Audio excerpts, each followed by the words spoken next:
Hola, soy Sara García, Hello, I'm Sara investigadora de Garcia, Inside Crime. investigator with Insight Crime. I'd like to extend a warm welcome to you all. We're very pleased to have you join us for the cycle of presentations on transborder crime in Central America's Northern Triangle and the tri-border area in the Southern Cone. This is a six-part series in which our team presents the results of an extensive investigation into transnational organized crime in these two border regions.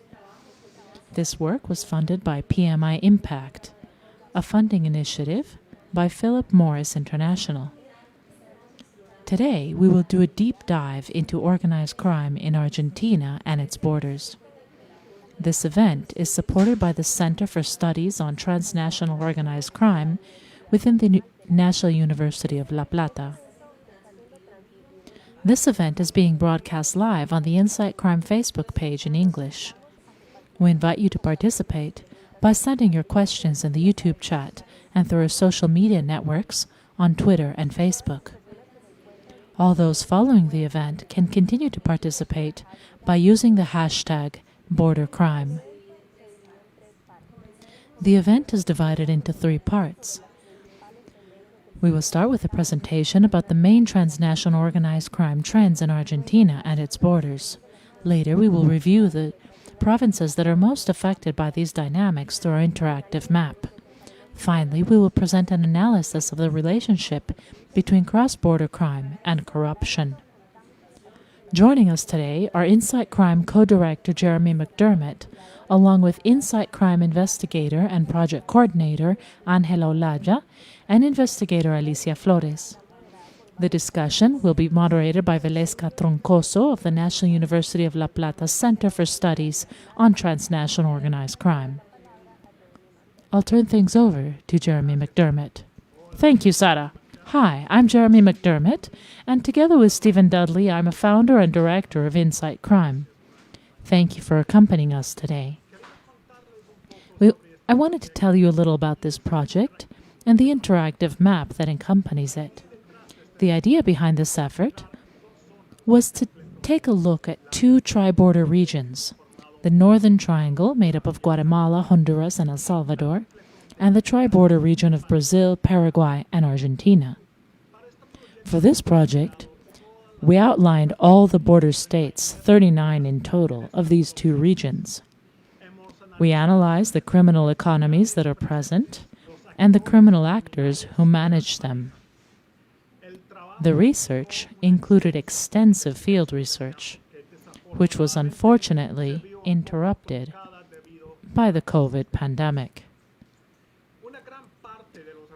A great deal of the results of this work are on our website, where we've gathered together all the elements of the investigation: state profiles, data on homicides, profiles of the main criminal actors, and the nature and the scope of criminal economies. Much of this information is presented on the interactive map. And to show you how the map works, we have a video.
We invite you to visit the website and conduct your own research. The objective of today's event is to present a synthesis of the results of our field research in Argentina. After each presentation, we will provide a space for you to ask questions. Unfortunately, there is no quick solution to these criminal challenges, but we firmly believe that the answers must be strategic, long-term, and based on lasting regional and international cooperation. I'll turn things over to our moderator for today, Valeska Troncoso. Thank you very much, Jeremy. Good afternoon to everyone. I'm Valeska Troncoso. I'm the coordinator of the Center for Studies on Organized Crime of the University of La Plata. Our academic work is mainly linked to the study of organized crime in the tri-border area of Chile, Peru, and Bolivia, specifically in drug trafficking and smuggling. Also, the waterways of the Southwest Pacific. Thanks to the team of Insight Crime for inviting me to present the results of this investigation on cross-border crime, especially in the case of Argentina. This is very important to understand the dynamics of organized crime and violence in this country because they've been not very well studied. I'd also like to remind you that this event is being live streamed on Insight Crime's Facebook page in English and on the YouTube channel in Spanish. We'd also like to remind you to post your questions on the YouTube chat. Now I'll turn things over to Jeremy so that he can tell us about the criminal map of Argentina. Thanks, Valeska. I'm going to present to you the national trends of what's going on in Argentina. Argentina is a country that's isn't very highlighted because of its criminal dynamics, especially because it has one of the lowest crime rates in the hemisphere, and it doesn't have a long history of organized crime in the country. However, there are concerning trends that we would like to highlight.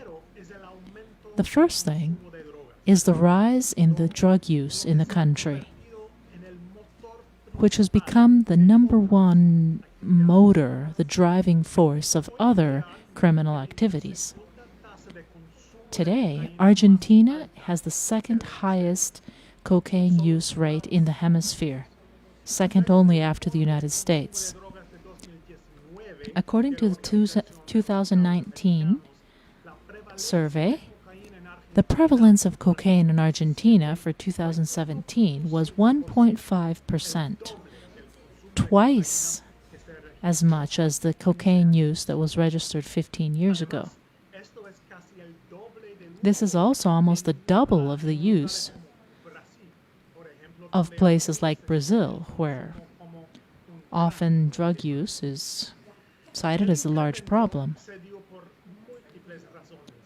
This increase was because of many different reasons. For one, the increase of the middle class in Argentina, but many drug users are also from lower classes. These lower classes tend to consume highly addictive derivatives, such as Paco. The increase of drug use, of cocaine use in Argentina is also because of the increase of drug use in Europe. A part of the cocaine that's consumed in Bolivia or Peru goes through Argentina on its way to Europe. As the supply rises in Europe, the supply also rises in Argentina. The use of marijuana is even higher. In fact, marijuana is the #1 drug that is used by young Argentinians. A large portion of that marijuana comes from Paraguay, the largest producer of South America. The rise of drug use has changed the criminal dynamics in the country. It has facilitated the rise of powerful clans on the border that little by little are internationalizing their businesses and are creating political links. But it also permits the rise in violence that is done by local groups that are fighting over the routes and markets of the drug trade. The most noticeable case is the clan of Los Monos in Rosario. To a certain extent, Los Monos are a typical Argentinian criminal group, but there are other aspects where they can be considered an atypical group. Like other groups, they're a family clan. The criminal underworld of Argentina has always been dominated by these family clans that get involved in criminal activities, from smuggling to weapons trafficking. And they managed to establish important links with the police and also with the judges and the judicial system. Los Monos, who operate out of the city of Rosario, took advantage of the strategic location of that city for the transit of cocaine and marijuana shipments in order to build their empire. Los Monos also sought to control small-scale drug trafficking in the city and allied themselves with economical and political entities. And they also colluded with security forces, which allowed them to be a parallel force in Rosario for over a decade. Unlike other groups, Los Monos used violence in a generalized way, which made them be in the eye of justice. In the last few years, in fact, the clan was brought to justice, but their power is still going on, in part because they still use violence to maintain their control on transit routes and small-scale drug trafficking. For instance, in Rosario, recent violence waves have to do with the reconfiguration of organized crime, and they're an attempt of Los Monos to maintain their control on the city. Now, Los Monos are not the only clan that is present in Argentina. Alicia will talk in the second part about other clans operating along the border. Of course, there is presence of other criminal groups. Some of them are transnational, but very few. Several individuals, particularly Colombians, have used Argentina as a refuge and for money laundering, but the transnational groups haven't managed to settle down in Argentina to entrench themselves. Also, these family clans have not shown the capacity to entrench themselves in the high levels of politics of the state, like we've seen in other places like Paraguay. And so now I'll continue with the third topic that we're going to talk about, and that is that Argentina has other criminal groups that generally we wouldn't call organized crime, but they act like mafias. These are political elites, high-level political elites that are generally involved in money laundering schemes, bribery, and corruption. Many examples of these were brought to public light over the last governments, 2013, 2015 of the Kirchner government, but it's not exclusive to that administration. The Cuadernos of the Coimas related a certain of bribes or state contracts that, according to the authorities, could reach as much as $160 million. In the case of the Sauces, the former president, current vice president, Cristina Fernández de Kirchner, has been accused to lead a money laundering network, which includes illicit commissions when it comes to public contracts, permits that are related to the oil business. On a local level, we have also observed another form of corruption, something that is more linked to drug trafficking and smuggling operations. In the provinces that we visited, we found that the authorities on a federal level, as well as on a judicial level, the police, for instance, have become a facilitator of the consolidation of the Argentinian criminal groups. As in the case of the clans, the rise of drug use seems to be the catalyst of that corruption. But Alicia will talk more about this later on, and Ángela as well. Anyways, we see that the organized crime has permeated the state in almost all levels, although criminal activities seem to be different. When we talk about the political elites on a federal level, and the federal forces and political forces on a local level. And with this, I turn things over to Valeska. Thank you, Jerry. I have a few questions here so that we can go deeper into these very interesting topics that you've brought up in this presentation. What do you think are some of the facilitating factors that are most important that Argentina presents for the implementation and entrenchment of criminal organizations? Well, I think there are various factors. Firstly, it's the facility of corruption, the ease of corruption on a level of police, on a judicial, on a justice level in Argentina.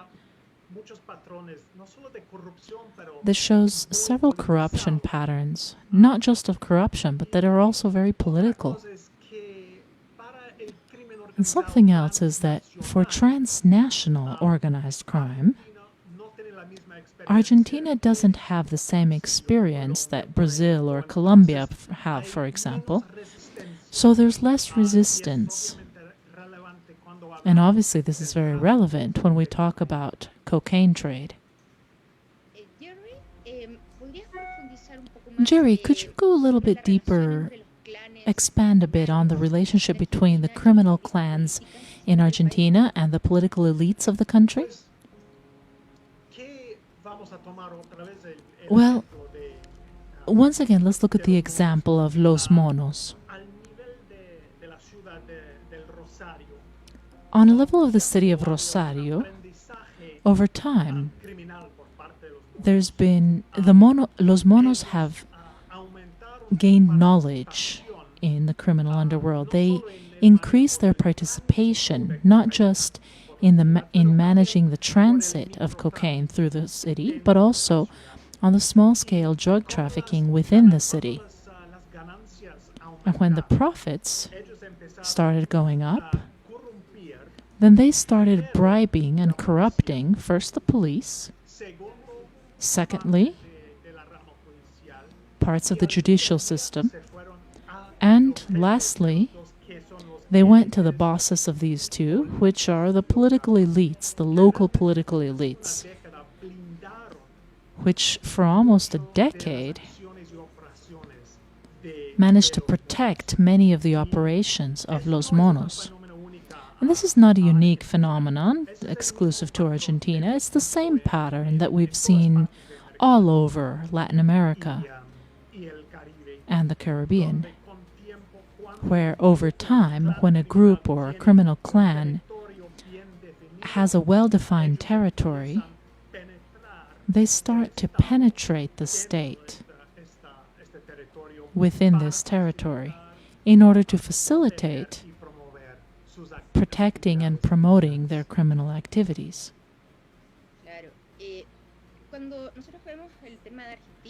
When we look at Argentina, when it comes to cocaine trade, we see that the levels are alarming. Those levels seem to show that there is a larger circulation of cocaine, not just for internal consumption, but also for exportation. What do you think is the role that Argentina plays currently in the provision of cocaine towards Europe? And specifically, what role would you assign to the waterways in the transit of these drugs? Well, I'll start talking about the second part, the waterways. Obviously, one of the best ways to go from the north of the country, because a lot of the cocaine is coming in from Bolivia, It could be Bolivian product or Peruvian product. And a lot of the marijuana that is coming out of Paraguay, their easiest route is by the river, particularly the Paraná. And that's another reason why Rosario has such an important role. With regards to the cocaine route towards Europe, right now, the main routes that we've identified for cocaine to Europe is through Brazil and Ecuador. Those are the two countries that when you say the contamination of containers, many times these shipments come from Brazil or from Ecuador. But our sources and the patterns now seem to indicate that containers coming from those two countries are being searched and are being seized. The level of seizure has gone up, and so drug traffickers are searching for other options, other places where there's less resistance, less attention paid by security forces. And what we've seen is that on the one hand, Chile, and on the other hand, Argentina, are growing in popularity for the narco-traffickers, for the drug dealers. Because right now, Argentina is not famous like Brazil or Colombia. It doesn't have the stigma like Peru or Ecuador in order to be a well-identified transit country. So the drug traffickers are using that. Containers that come from Argentina are not as in-depth searched as the ones that come out of Brazil. And this has an impact not just on the flow and the transit of drugs and the transnational dynamics, but also the transit nations of drugs see a rise in the internal consumption, as the same thing is happening in Argentina, so that the local providers of the services to the main transnational criminal networks often obtain cocaine as payment instead of cash. And we believe that this has increased the cocaine use within the country, and it's strengthening organized crime in Argentina, which more and more every day is playing an increasingly important role in the transnational trade. Thank you, Jerry. There's a question from the YouTube chat, and it says, what groups from other countries are present on the Argentinian borders, and what influence do they have, such as the EPP and FCC? Yes, exactly. You've mentioned the groups, particularly the PCC. And one of the conclusions from our study of the tri-border region is that the group that really has grown and increased its transnational projection is the PCC. This is a Brazilian group that is now starting to recruit. We have evidence that they're recruiting Venezuelans and Paraguayans and some Bolivians as well. They're starting to baptize them, so to speak, into their organization, and they're projecting towards neighboring countries of Brazil, obviously in order to control routes. They're fighting to control Manaus, which is on the border with Venezuela and Colombia, in order to assure the cocaine flow from Colombia, the border with Bolivia and Paraguay, in order to ascertain the flow of cocaine from Bolivia and Peru, and obviously marijuana as well, because Paraguay is the main producer of South America. So it seems that there is a strategy from PCC in order to take control of the routes and movement corridors of the cocaine shipments and marijuana shipments. Argentina, so far, seems to have escaped the worst part of this expansion. But the popularity of the route is growing. Cocaine traveling through Argentina, perhaps we will start seeing a presence, and perhaps a permanent presence of foreign groups like PCC. Thank you, Jerry. That was very easy to understand, all very clear. So I'm going to turn things over to Alicia, who's going to present the second part of the presentation. Thank you very much, Jerry. Thank you, Valeska. Jeremy explained the national panorama of Argentina, and now what I'm going to try to do is tell you a little bit about how these aspects are expressed on the provinces of the northern border of Argentina. On a national level, we've seen an increase in the use of marijuana and its derivatives, but we can't forget that the main drug that is consumed in Argentina is marijuana. The main consumption, a larger consumption, also increases the trafficking. And this is going to help us illustrate a little bit what I want to tell you. There are some characteristics that are specific to the province that have allowed it to consolidate itself as a port of entry of marijuana into Argentina. 90% of the territory is on the border, for instance. Misiones is on the border with Brazil and Paraguay. And the main ports of entry of contraband and marijuana into Misiones are El Dorado, Puerto Esperanza, and also Jardín América. All of them are along the border with Paraguay.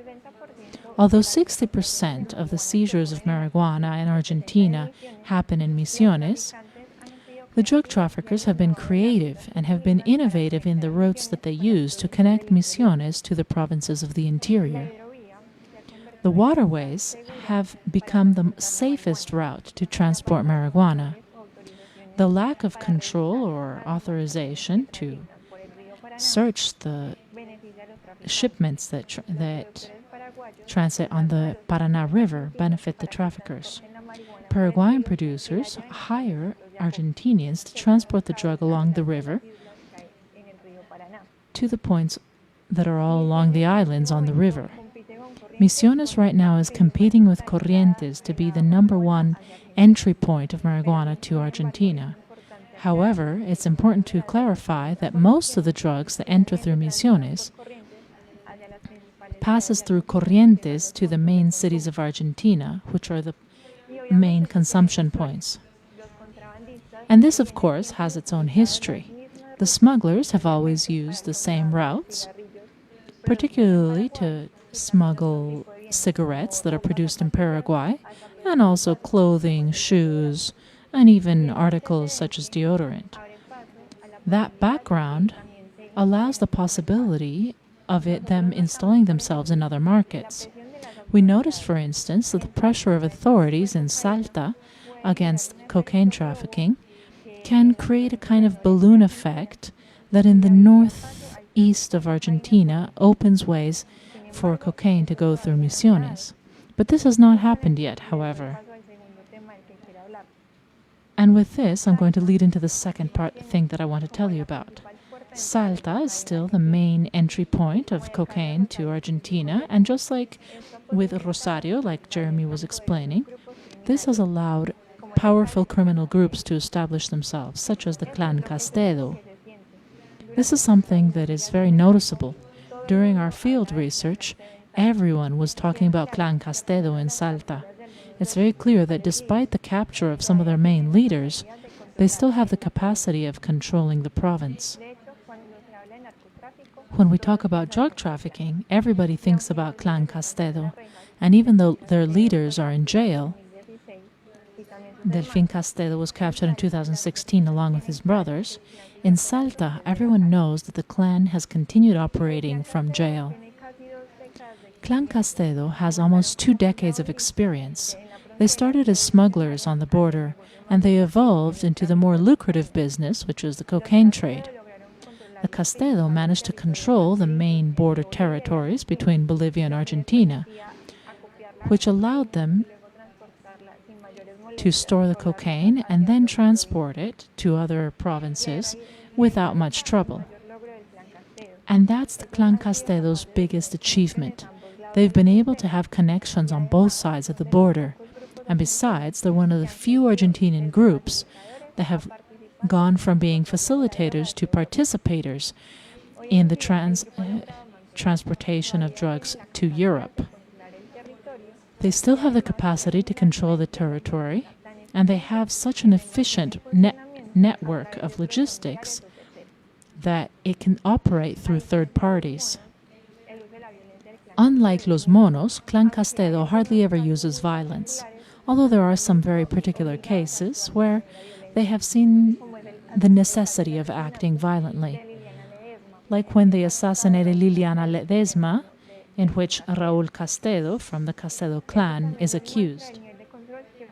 This also shows us that the group can have a high control in the territory, and even though the authorities have been persecuting the clan, just like they have been after Los Monos and the Clan Mozo, they have been unable to stop the cocaine trade in Salta. Lastly, the Castedo were able to connect with the political elites and with the judicial system on a local level. Delfín Castedo had links with Congressman Ernesto Aparicio and the former federal judge Raúl Reynoso. There's evidence that this type of corruption is also in other provinces, like in Formosa, but in Formosa nobody talks about it. And so I want to tell you about a third thing.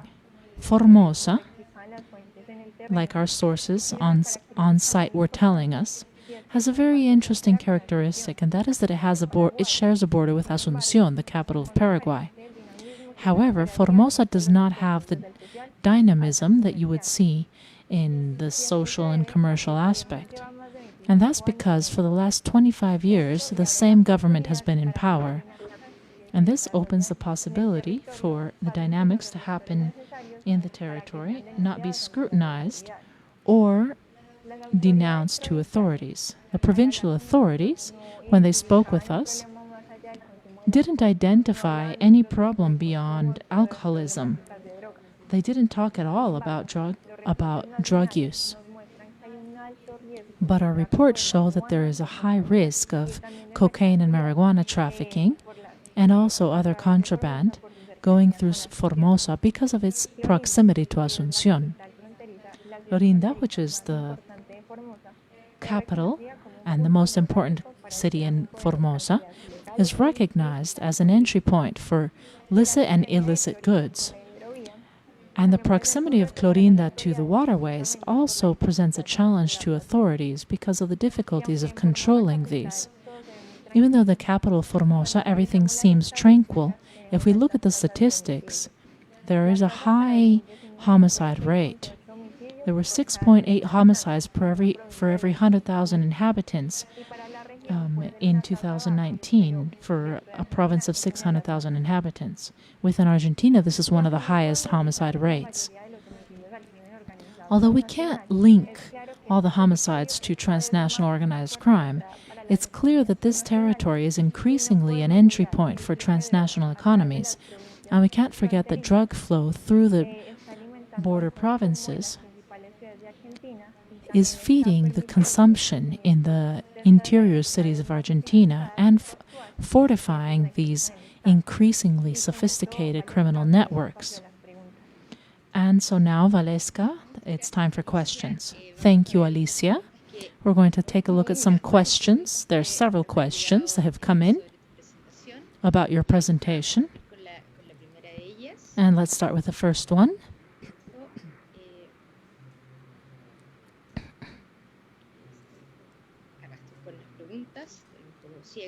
I'm a bit blind. Give me just a moment, please. There's evidence that Clan Castedo is still acting from jail. Is there any evidence? Although the leaders were captured, from Inside Crime, what we were able to see on site is that these border territories that belong to Clan Castedo and through which cocaine was trafficked from Bolivia, they have not gone through seizure processes by the authorities. So they may still have control of these territories, and they may still be working with the networks that they had on the Bolivian side. They were able to have connections with Bolivian producers, and they may be able to buy the cocaine and transport it through Argentina. Also in Salta, we don't really see a predominant actor, but everyone was talking about the influence that the clan had in all activities. So that's the evidence that we have right now. Our perception and the reality that we saw in Salta during the fieldwork. When it comes to Formosa, here's another question. What does Formosa represent for criminal groups? And what are some of the criminal economies that are present there? Right. In our field research, we identified 3 very important routes through Formosa for marijuana and cocaine trafficking. The first of these routes was for cocaine trafficking. It came from Asunción and went through Clorinda, passed through Monza, and ended in Rosario and Buenos Aires, which are cities that have a high cocaine use. So this is one of the main economies that can be developed. And when it comes to marijuana, it goes through the Paraguay River, enters into Formosa, and then goes on Route 81. It can deviate to Chile, which is another important market, or go down to provinces such as Córdoba, which are also smuggling points and important consumption points. So those are some of the economies that are strong in Formosa because of this strategic location and border with Asunción. We have lots of questions. The next question is for Jerry. Is there an influence of the Italian mafia in the criminal economies of the Argentinian borders? Well, there is evidence of brokers or intermediaries, Italian intermediate brokers that have acted in Argentinian territory in order to negotiate the purchase of shipments or to supervise the transit. And if I remember correctly, last year, some members of the 'Ndrangheta were captured. The 'Ndrangheta is one of the most powerful Italian mafias currently that control a significant portion of the cocaine market in Europe. But permanent presence, we have no evidence of that. And also not on the tri-border region. Normally last year's captures, there were captures also in 2014 of members of the 'Ndrangheta. Mostly these captures have taken place in Buenos Aires. So I do think that there are Italian mafiosos working in Argentina, negotiating shipments, but a permanent presence, we don't have any evidence of that so far. Jerry, another question for you. Can we talk about terrorist organizations that are related to drug trafficking on the Argentinian, Paraguayan, and Brazilian border? Well, first of all, we don't like the term terrorist. There are many organizations that are on the list of terrorist groups of Europe or of the United States that are active in terms of insurgent groups on the tri-border region, the EPP from Paraguay. It's a small group, really. It's a family clan. It has some interference in the marijuana trade, but that's not completely proven either. But when it comes to cocaine, no, we don't really have any evidence of that. There have been a lot of accusations of Hezbollah, saying that Hezbollah has had a permanent presence in Ciudad del Este mostly. We also did field research in Ciudad del Este. There is a large Lebanese community in the city, but many of them are Sunni, or are from Christian sects. A few are Shiite. And it was my perception that these groups in Ciudad del Este are willing to launder money for any group. But I had no evidence that this was a center for operations of Hezbollah. So I don't think that the tri-border region is an established operational center for terrorist groups. Alicia, they're also asking about the criminal organizations that you're studying.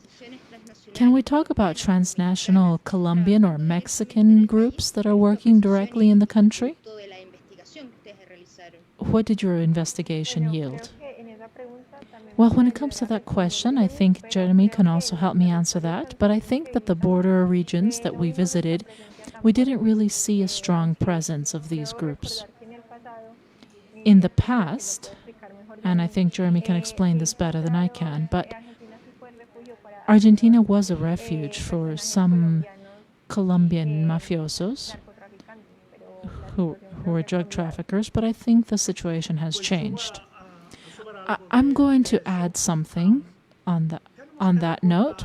We must remember that Argentina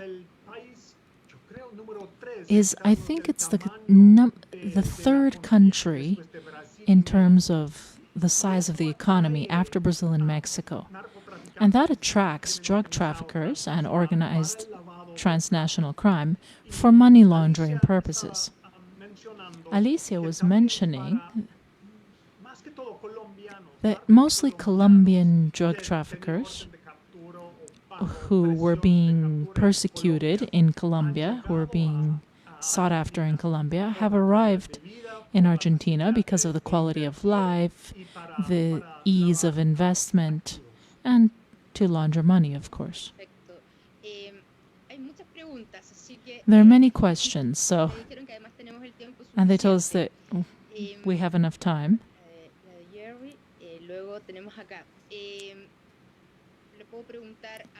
I'm going to ask this one to Ángela. Is the relationship between contraband and drug trafficking, the routes, the networks that are used? Hello, Valeska. Yes, just like you just said, the same routes. There have been all sorts of contraband merchandise smuggling are the same routes that are being used by drug trafficking clans in order to ship drugs.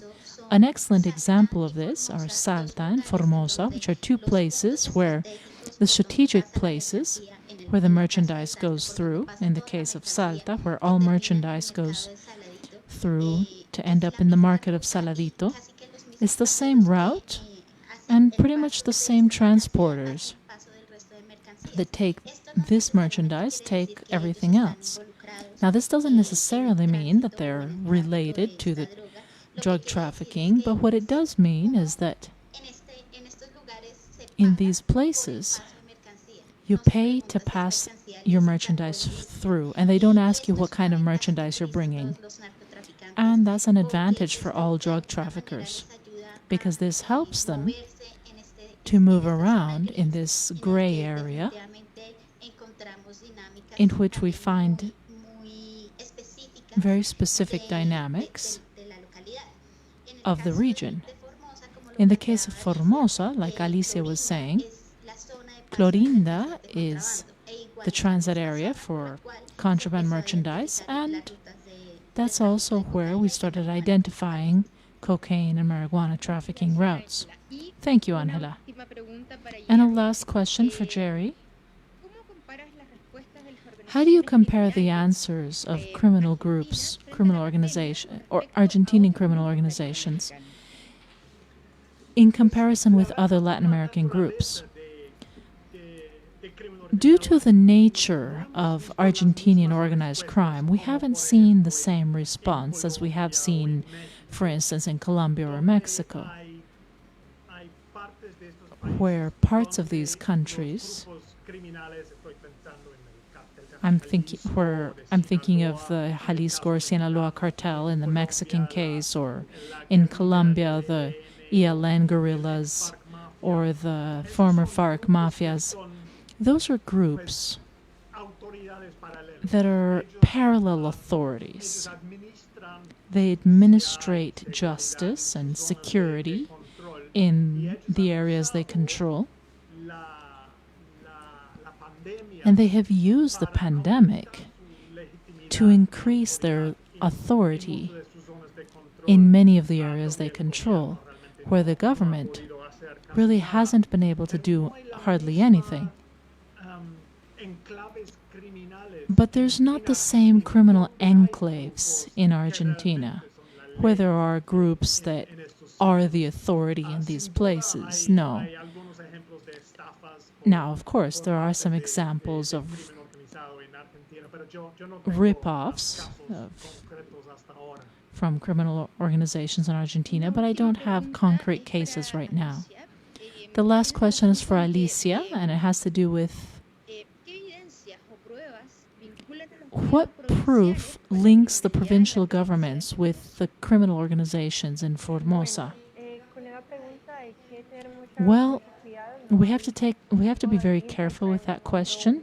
Insight Crime didn't find a direct link between the governor of Formosa or the government to the organized crime in Formosa. What we did notice was that because of Formosa's condition as a province, as a transit province for criminal economies, and because of the status quo that the province maintains, it can become a focal point for organized crime or for groups that want to enrich themselves on the routes that are in the province. So there's no direct link, but the stage is set for the situation to become complicated, which is what we have seen happen in other provinces. Thank you very much. There were many questions that we had prepared for you. Thank you, Alicia, for your presentation. And I'd like to remind you to continue sending your questions to the YouTube chat, so that we can share them with the speakers here. I'd like to turn the floor over to Ángela, who's going to talk about organized crime and corruption. Thank you very much. In this section, what I would like to talk about is the case study on the relationship between organized crime and corruption on the border areas of the north of Argentina. Specifically, I'd like to talk about the famous narcopolitics case in the Itatí province in Corrientes. This is very interesting for us because Itatí exemplifies one of the points that Jeremy explained at the start of his presentation. The increase in drug use is generating an increase in criminal activities that are starting to infiltrate the politics in several areas of the country, and this is what happened in the town hall of Itatí. The official investigation started in the Barracas neighborhood in Villa 21 of Buenos Aires, where small-scale drug trafficking has been operating for many years. The arrest of 2 distributors became the start of 36 months of investigation that led officials to find a distribution network that operated from jail in Argentina all the way to production places in Paraguay. The route started in Paraguay, went through the Argentinian border, where the intendant of Itatí, Natividad Roger Terán, facilitated not only the transit of the drugs, but also its storage and all the operations that were generated around these shipments. The investigation would take the prosecutors of this process to seize 800 compact packets or bricks that contain marijuana in the province of Corrientes, and it took them to the distribution network in Buenos Aires. The marijuana that entered through Corrientes went through Villa 21. There were several distribution groups, and one of these had direct links to another criminal factor that was in other parts of Corrientes, as the prosecutors showed. Throughout this process was called Operation Zapucal, where Roger Terán was captured, and dozens of other people. And this has become a national highlight in the fight against drug trafficking. The case also showed that corruption on a local level is even more widespread, and it has generated changes in the politics on a local level. To understand this, we need to understand who was Roger Terán and other members of the network that the prosecutors identified. When we think of this superintendent, possibly the most notable thing of Natividad Terán is that all the way up to the day prior to his arrest, there was nothing notable about him. Before starting his career in politics as a mayor, he had been a councilman of the municipality for 12 years, and before that, he simply owned a local hardware store. So in order to access the mayor's office, Terán had to create several political links, particularly the one he did with Fabio Aquino, who became his vice-intendant, and who also had links to the police inspector of Itatí from the previous administration of Torres, and who under Terán's administration continued being the chief of police. But this character is interesting because Saucedo was not only chief of police, but he was one of the main leaders of the criminal organization, which was called Los Gordos, and which operated. Saucedo's role was to operate the Paraguayan network, who transported the marijuana. Cachito and Morenita also worked with Los Gordos, who had a connection to the intendancy.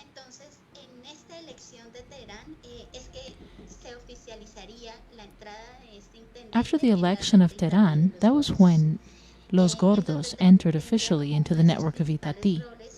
One of their main roles was to provide total coverage to the activities of this organized group, as well as connections of the network to other people.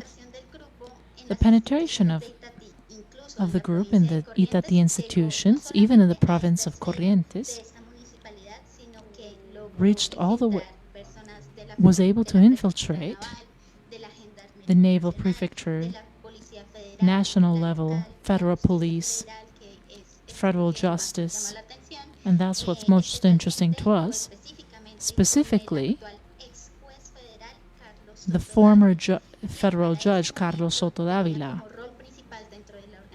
whose role at the time within the organization was to set free all members of the network in exchange for high amounts of money.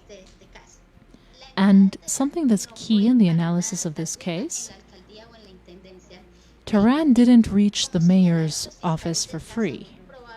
As the prosecutors said, Saucedo probably financed Terán's campaign with drug money. In this point, we see how the local politics of somebody with high ambitions and a criminal network that little by little started extending itself all the way up to the borders with Paraguay. That makes it very peculiar, this organization, and compared to other organizations that we see in Argentina and other networks.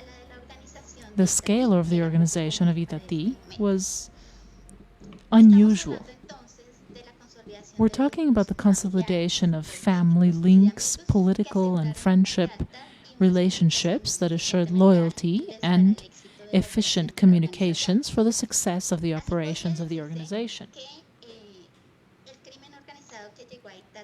So we could say that the organized crime that reached Itatí makes Itatí, which is a relatively small city, only 9,000 people, has a city with very interesting transnational connections.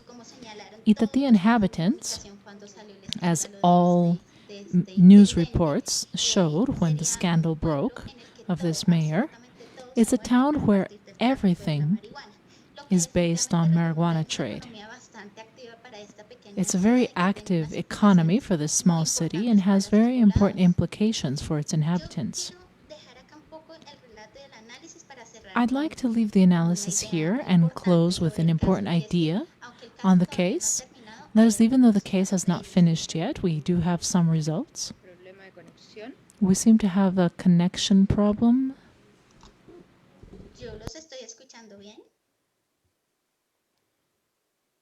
I can hear everyone well. Can everyone hear me? Yes, please continue. So, I'd like to close with 3 elements. Well, 1 element. Even though the case isn't over yet, there are some interesting results for the more general analysis. The first thing is that our main figure here, Natividad Roger Terán, was sentenced to 3 years of conditional prison, and in September of 2019 he was set free after spending 2.5 years in jail. Meanwhile, his vice mayor, Fabio Aquino, was sentenced for 3 years and 8 months of prison, and after his lawyers asked for liberty after saying that he had already served most of his time, he was also set free. Luis Saucedo, the leader of Los Gordos and police chief, was captured in September of 2019 on the border region of Paraguay in Pilar, and after being extradited, and in the midst of the pandemic that we've been going through since last year, he asked to be set under house arrest because he has diabetes. However, the court that was in charge, the federal court, denied this request. Likewise, the process against other leaders of the network and the former federal judge is still up in the air. Why? Because the main witness for these processes refused to declare at the trial, and the trial is in its important last stages. I wanted to give you this summary because what we can see is that even though the Sapucay operation became a national highlight in the war against drugs, nowadays justice is still up in the air. Valeska, we can open up for questions now.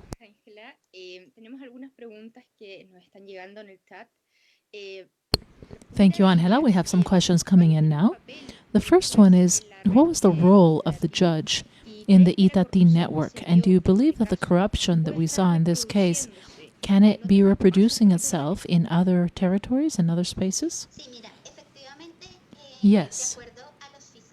According to the prosecutors of this case, the federal judge's role had to do with what I was telling you. Since justice in Argentina has the possibility of coming to federal justice, many of the causes for drug trafficking and a lot of the follow-ups that were done that started the Sapucay operation ended up closing once they got to the office of the judge. And what this showed was that the judge made decisions that favored many of the members of the organization. So that was his main role, to cover up from the justice the operations of Los Gordos network. And what was the other question, sorry? Do you believe that the corruption that happened in this case is reproducing itself in other places as well? Oh yes, definitely. One of the conclusions with our investigative team that we came up with on the investigation of these border areas is that these small areas that are so close to the border and to the rivers are places that are just way too interesting for organized crime, for cocaine trafficking routes. Several elements depend on this, such as the control often has to be with very large border areas, so it's very difficult to systematically control the areas for the authorities, even when the different countries are collaborating together. So it's very likely that we'll start seeing these cases. Now, obviously, this is an analysis, a perception. We don't have specific cases, but the issue of the border between Formosa and Chacozón, that's a very peculiar area that will require a lot of attention from authorities.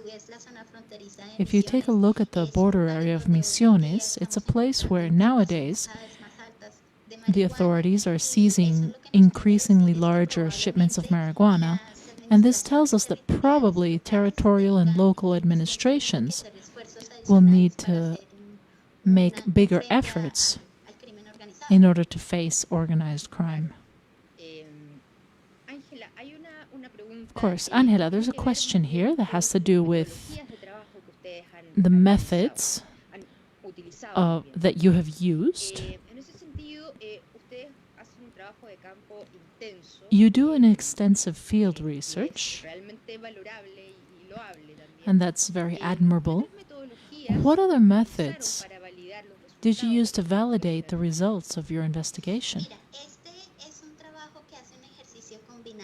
This investigation is a combined exercise. Our strength is field research, of course, that we conduct in each one of these places, but aside from that, and specifically this project, developed a method in which we sought to identify and select 8 criminal economies that were compared in the different border areas. Within these 8 criminal economies, of course, was drugs, marijuana, cocaine.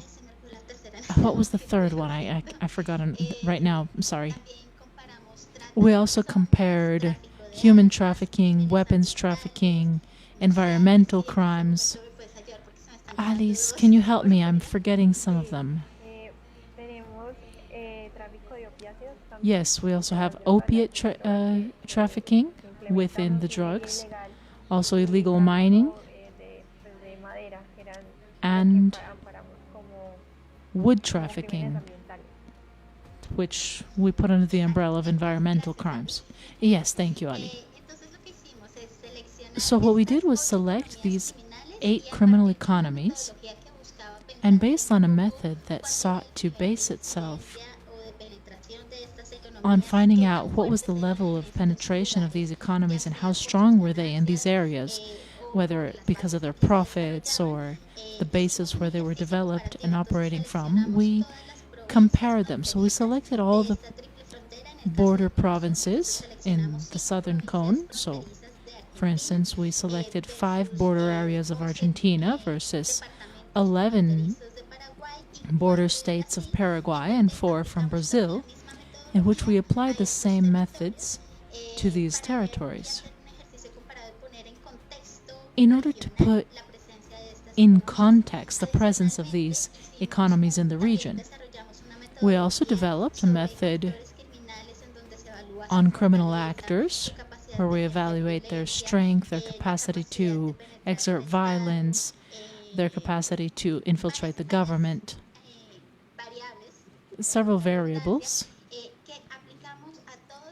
which we applied to each of these territories in order to identify which criminal actors were affecting these territories and to what level, and how we could compare them to each other. This question leads me to tell everyone who is joining us right now to take a look at our website, where we talk about the tri-border area. You'll find that comparative exercise on our interactive map, on a provincial, departmental, and national level of these 8 criminal economies and the actors that are present in these territories. Thank you, Ángela. We have more questions for you. The links between criminals and politicians, the relationship between these, does this only happen on the borders? Or do you think there's an influence of these entities in the interior of Argentina by now? Let me see if I understand the question. What you're saying is whether these criminal actors have an influence, not just criminal and political actors? Does this happen only on the border? Or are they also extrapolated to the general Argentinian reality? I think that the third point that Jerry talked about when it comes to corruption tells us a lot about that. We can't separate. One thing is what's happening on a national level, where we have some political elites that have been accused of money laundering and bribery, and what we can see on these border areas, which is a much more localized corruption that are related specifically to making the business flow. For example, in Itatí, what we thought was that probably if Roger wasn't around, there's still the risk that organized crime would try to infiltrate Itatí's institutions.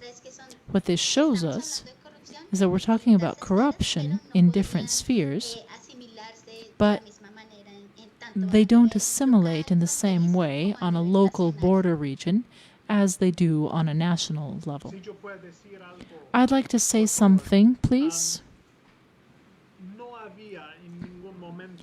At no time in the criminal history of Argentina has there been a group as powerful, so powerful that it has been able to take control of the state. In other countries that has happened,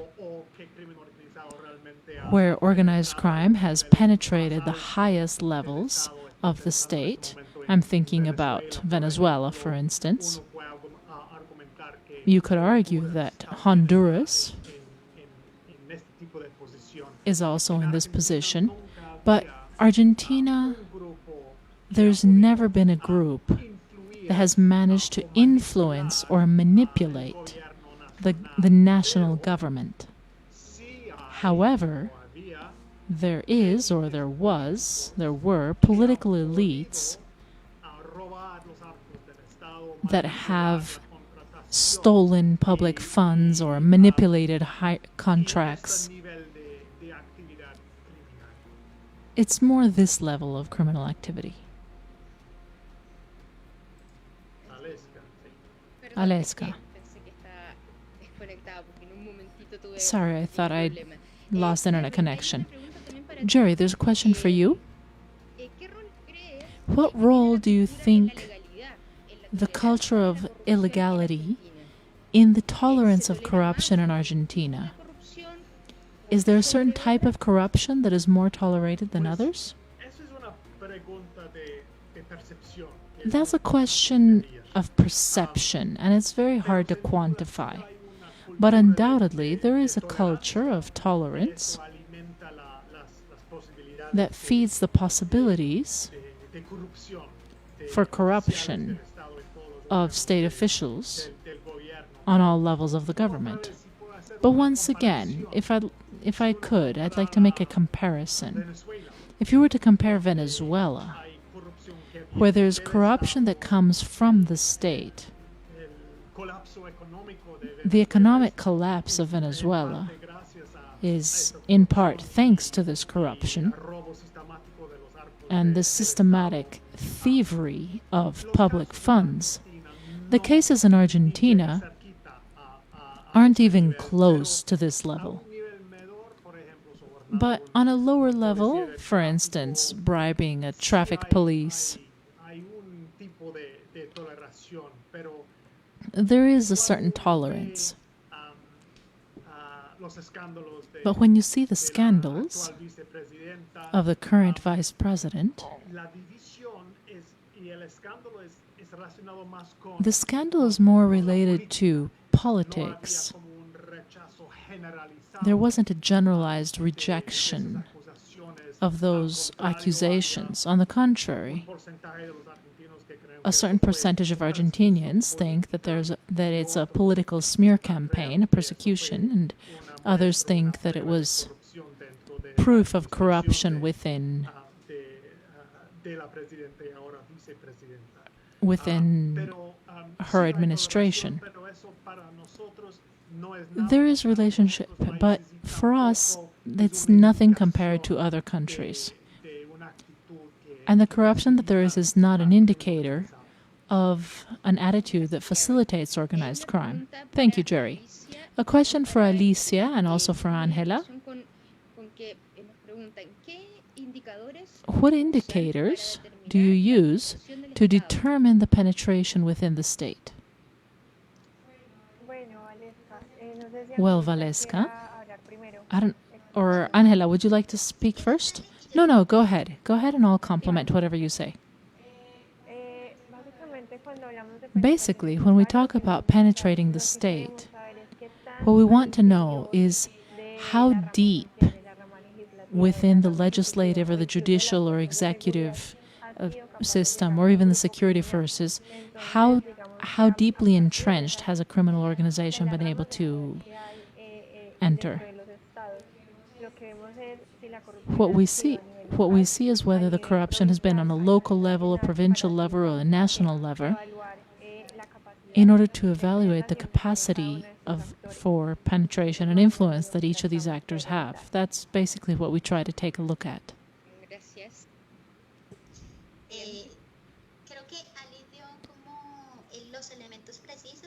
I think that Alicia talked about the most precise elements of how we try to evaluate how an actor managed to penetrate the state on different power spheres.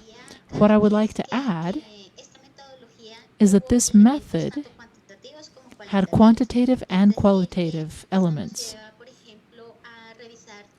It leads us to take a look at all the publications that the official institutions do when it comes to seizures, corruption cases that have been processed. But this additionally led us to think about a reflection that is more qualitative in terms of what has been the capacity of the justice system. We also try to take a look at political will and legislature, because we also need to recognize that within this method, institutionality of governments have certain capacities to stop the entry of organized crime. We see organized crime evolving much faster, and so we try to follow it and see how the entire system is evolving. I don't know, Jerry, would you like to compliment something? No, that was perfect. And to start wrapping up this cycle of Q&A, there's a question here.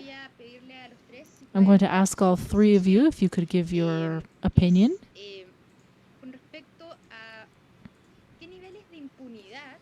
What levels of impunity do you think Argentina is handling today? And is it the same on a national level as it is on a local level? Jerry, shall we start with you? I don't have any exact data or figures on that, I must confess. When you compare this justice system and impunity in Argentina with other countries, in terms of political cases or organized crime cases that have political connections, I think there is a significant impunity rate, because our perception is that the justice system in Argentina is more politicized than in many other countries of the region.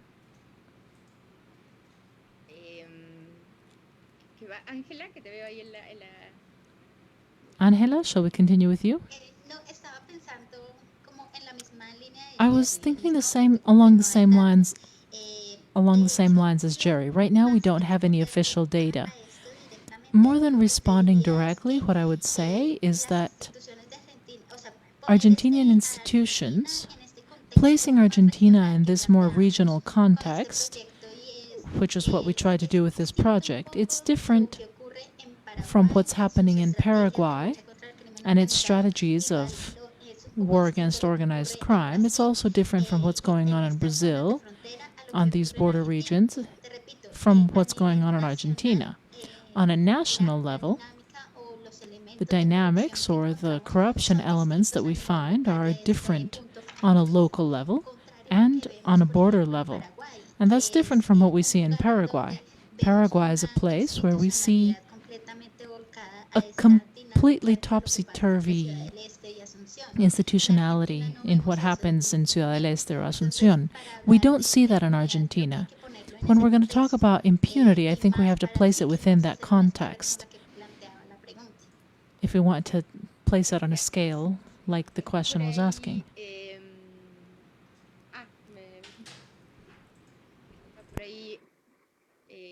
Alicia. Alicia, would you like to say something? Well, I think that Jerry and Ángela explained the perception very well of all three of us. It's very difficult to answer this question when it comes to making comparisons and analyzing the different cases. Adding to what Angelica was saying, in Argentina we've identified these cases on a provincial level. But once again, I think it's difficult to place them in a regional context. So that's kind of the only thing I wanted to add, because everything was clear. Thank you very much for your answers. And we'd also like to thank everyone who joined us today with your questions in the YouTube chat. And we hope we answered all the questions that you sent us. I'd like to say goodbye now and thank you once again for bringing me to this presentation on organized crime in Argentina and its borders, and I'm turning things over to Jerry. Well, I'd like to thank the audience for joining us today. Thanks to our team, especially to Stephen Dudley and Alicia Flórez and Ángela Olaya. Thank you very much to you, Valeska, and to the Center for Studies on Transnational Organized Crime of the University of La Plata. I'd also like to thank everyone who helped produce the website and to produce this program for you. And of course, thanks to our sponsors, PMI Impact. And for the very last word, I'd like to hand things over to our Master of Ceremonies, Sara Garcia. Thank you, Jeremy. In order to continue with this round of presentations, next Tuesday, March 23, we will be analyzing the case of El Salvador, its border regions, and its corruption. The event will take place at 3 p.m. El Salvadorian time. Thank you for participating actively today with your questions, and we invite you to visit our website where we will publish more information on this event and the future events that we will host. Likewise, we invite you to share your comments through your hashtag bordercrime on social networks.